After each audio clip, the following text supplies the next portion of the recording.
Jésus et ses disciples entrèrent à Capharnaüm. Aussitôt, le jour du Shabbat, il se rendit à la synagogue et là, il enseignait. On était frappés par son enseignement, car il enseignait en homme qui a autorité et non pas comme les scribes. Or, il y avait dans leur synagogue un homme tourmenté par un esprit impur qui se mit à crier: Que nous veux-tu, Jésus de Nazareth? Es-tu venu pour nous perdre? Je sais qui tu es. Tu es le Saint de Dieu. Jésus l'interpella vivement. Tais-toi, sors de cet homme. L'esprit impur le fit entrer en convulsion, puis poussant un grand cri, sortit de lui.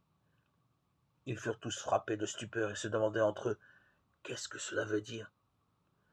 Voilà un enseignement nouveau, donné avec autorité. Il commande même aux esprits impurs et ils lui obéissent.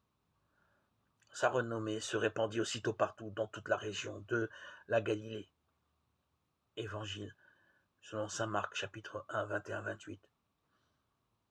Jésus ne diffuse pas un savoir tiré de livres, mais il partage ce qui vient de sa propre vie, suscitant une attention inhabituelle.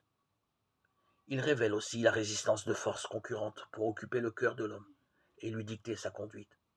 Dans la synagogue de Capharnaüm, un esprit impur et menteur tente d'inspirer la peur en défigurant l'intention de Jésus qui serait venu nous perdre. Il ne demande ni ne donne rien. Il prétend savoir qui est Jésus au lieu d'entrer dans une relation avec lui. Or, comment connaître l'amour sans croire pour faire place à l'autre? Jean-Baptiste a bien annoncé que le Christ vient comme celui que nous ne connaissons pas. La connaissance véritable de Jésus ne sera accessible que par amour, à travers la passion et la résurrection. Toi seul, Seigneur, peux nous délivrer. Toi seul.